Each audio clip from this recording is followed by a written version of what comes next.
Next on our show, we have segments that are a little bit longer, and most of them have hosts. Our first segment is Wounded Heroes. Bob Baccacia and I have created a program to honor our veterans by sharing all the good news that people are doing to help them. Next, we will show some interviews from the Pete Seeger movie, The Power of Song. Pete shares some good things to think about. Arlo Guthrie and Natalie from the Dixie Chicks talk about Pete. In the movie The Power of Song, Bruce Springsteen, Dylan, Peter, Paul, and Mary, and many more share their thoughts about Pete Seeger, who is on our website as we are helping to try to get Pete the Nobel Peace Prize. Bill Boggs is our next host, who is one of the world's leading interviewers from numerous television shows. Bill created a book called Got What It Takes, and each week he will have a conversation with someone from the book. T.S. Monk, son of the Thelonious Monk, has a special segment devoted to jazz, and new talent Sergio will perform. Each week we will have new talent on the show. Joe Franklin, who has the Guinness World Book of Records for doing talk shows, will share trivia and take us down memory lane. Austin Tong will host Overcoming Obstacles segment.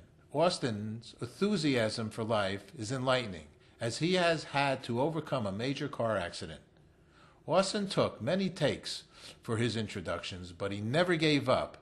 He's full steam ahead, always. Austin is good news. In Austin's segment, we will hear from Coach Mara Taylor, helping to redefine prisons and incarcerated youths. Additionally, Austin will share V-Day with Eve Ensler, Jane Fonda, and Selma Hayek, talking about their movement and how they are helping women worldwide not to be abused. The last segment in Overcoming Obstacles is with Judge Lynn Toller, who shares wisdom that her mother gave her and how to deal with the thought that the grass is greener on the other side.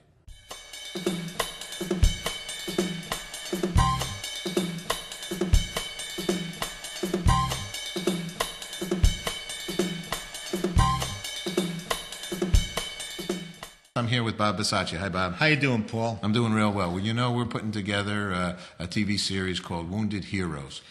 And it's going to celebrate a musical endeavor to make sure that all of these wounded heroes and their families can really be appreciated for what they've been doing for us to enjoy our freedom. You know, the heroes that we're speaking about are those that are coming back from war-torn areas, as well as the vets that are here and that have served the country. It's a non-political show. That's right, and Fisher House happens to be one of the wonderful people that have put together 31 facilities around the world accommodating the families of the wounded heroes and them. Fisher House was started by Zach Fisher in 1990. I'm going to tell you just a couple of quick stories, and then you can enjoy the music, and the music will definitely be loud enough. In 1990, Zach was visiting one of the veterans hospitals, and when he was going in the early morning, he saw a Chevy in the driveway, and the windows were all fogged up, and he just walked over to look in it. In the Chevy was a woman with 2 kids. She was visiting her sick husband on the base, and she couldn't afford to stay in a hotel or a motel, and there were no military accommodations for her. And Zach made up his mind that that would never happen again. We now have 31, soon to be a lot more, unfortunately. Our goal is really to have a world in which we never have to build any more Fisher houses, but that's not the world we live in. We'll include organizations such as the Lions Club did a big outreach up in Westchester for Sergeant Ryan. Eddie Ryan, that was a good thing. Oh, it was a wonderful thing. We raised $30,000 for the family in just one day. And this year, the beneficiary is Sergeant Eddie Ryan. And I can't thank you all enough for your participation and your efforts to hopefully ease Sergeant Ryan's family into the transformation his life has brought to him today. The boys were on a rooftop, and unfortunately Eddie was hit. He had expired for 2 minutes up on that rooftop, and they did what they needed to do, and they got him to Baghdad. I want to thank the Lions Club tonight. I want to thank my cousin Bob and all of the people that have helped us and gathered us here tonight. What do we say? Every day. Inch by inch, it's a cinch. Yard by yard. Yard by yard, it's hard, right? Do you want to walk? No. No? What? What do you want to do? I want to run. You want to run? All right. There's organizations like AMVETS out there. You have the USO Troop, right? Doing That's good things. right. We've got Citibank that's been backing us many times before, and we're looking forward to other sponsors coming on board. They will be helpful to help to make this show happen. The show will be interactive, so people from all over the world will be able to send us segments, audio, video, text that say, this is what we're doing for the wounded heroes. That's and right. their families. We can't forget these wounded heroes, regardless of what you may feel about the war, good or bad. We do not want to turn our backs on all of these beautiful people that have helped us. So this is what the program is going to consist of. Bobby's going to do some singing as well, and it's an important program. We take it quite seriously. There's going to be a lot of great talent involved in this show. And we're hoping that a lot of people will learn what the good news is about the people that are involved, that are helping the families as well as the wounded heroes themselves. Thanks, Bobby. Thank you. What a world I'm in love.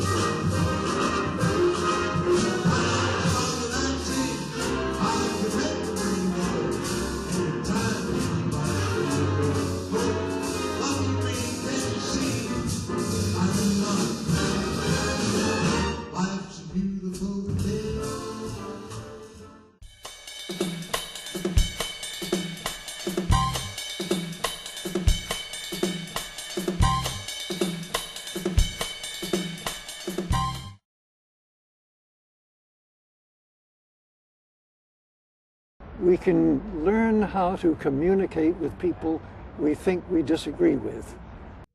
I honestly believe that if the world is saved, it's going to be saved by tens of millions of little things. Small businesses, not great big corporations. Small churches, not great big mega churches. Small schools, small classes, not great big huge things that you have to raise millions of dollars to keep going. And similarly, I believe in getting involved in your home community, whether it's a neighborhood in a big city or a small town like this. I think Pete's always had a hard time sort of being recognized, and it flies totally in the face of everything he believes. He really does believe that everybody has some kind of unique value. I'm really curious to see, I believe this country with our long tradition of the right to speak your mind, whether you're right or wrong, I think it should be more widely known all around the world. Down in South America, for example, people get assassinated often.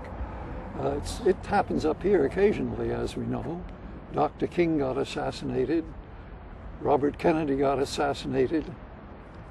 But I think the whole world is going to realize that's not the way to the future. We ought to learn how to talk with people we disagree with.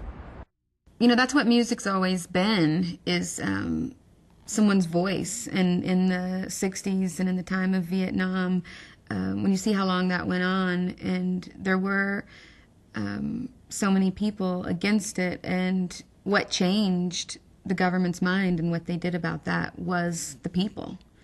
And music started that. And he was a part of that time and that voice and that movement.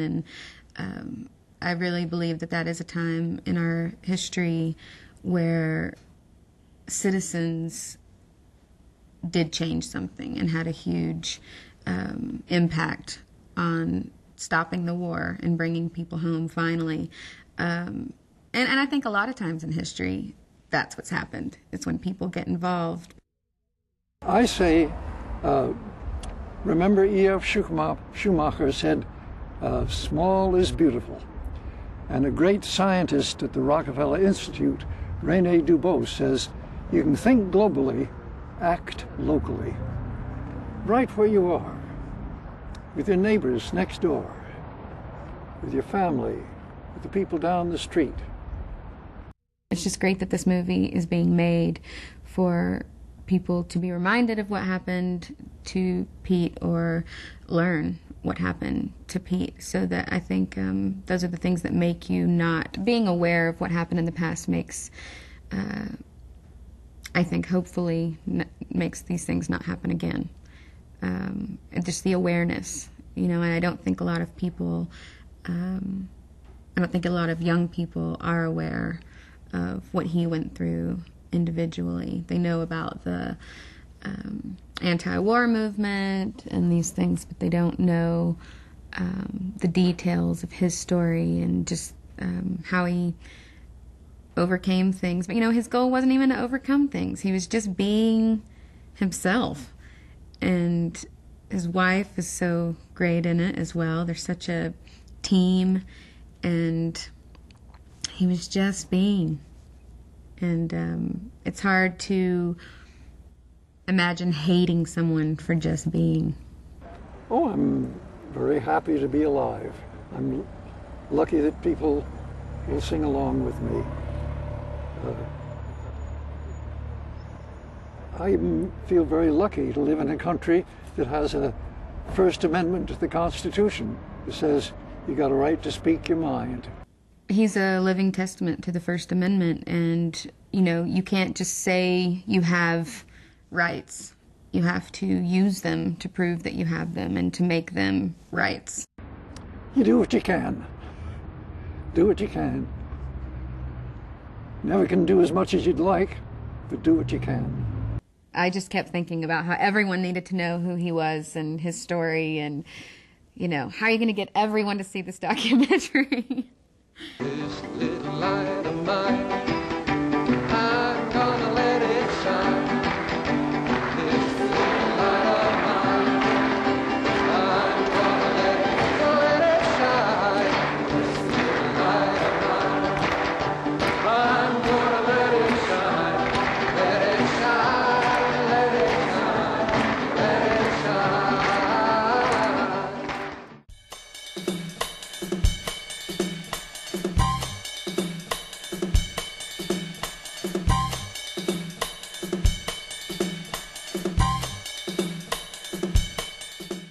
Hi, I'm Bill Boggs. In our Got What It Takes segment this week, our guest Deborah Potter has identified something, unfortunately through her own life, which we all need to be aware of. It is called post-traumatic stress disorder, and she's written about it brilliantly in her new book, Let Buster Lead. And we'll get to that in just a second, but as your jovial host, I wouldn't be doing my job. You know, everybody loves show business.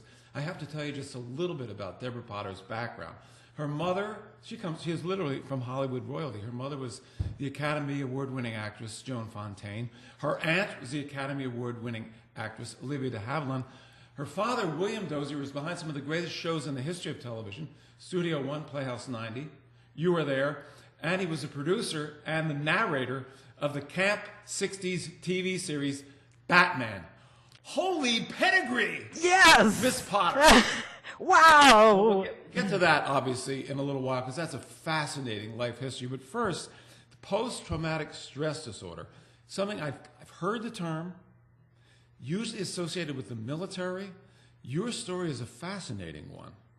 Tell us. Well, if I've learned anything from my experience, is that any one of us can get this disorder because we all have traumas. My trauma was I fell off my horse. I broke 5 bones. I had a concussion. One of the bones was a shattered collarbone. So you had a serious physical accident. Absolutely. Falling off your horse, right? In the hospital. Everybody I met, every medical person, you know, you've had major trauma. Right. There was no therefore. There was a no, you should look out for these symptoms. Well, let's find out what the symptoms were. Okay. But first, your body healed. My body So healed. Bones healed. No pain anymore. We're not talking about the physical manifestations of the accident. What we're talking about in post-traumatic stress disorder is what happened to you psychologically because of the accident, correct?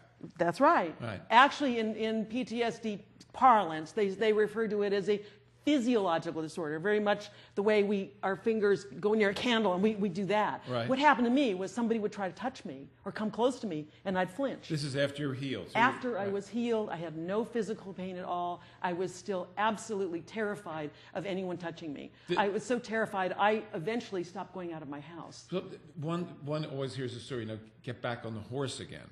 this was a case of obviously not just getting back on a horse; it was getting back into life again. So let's go to the very beginning of this of what happened to you. Sure. When did you first start to notice that your behavior post-accident was totally different than any way you'd behaved prior to the accident?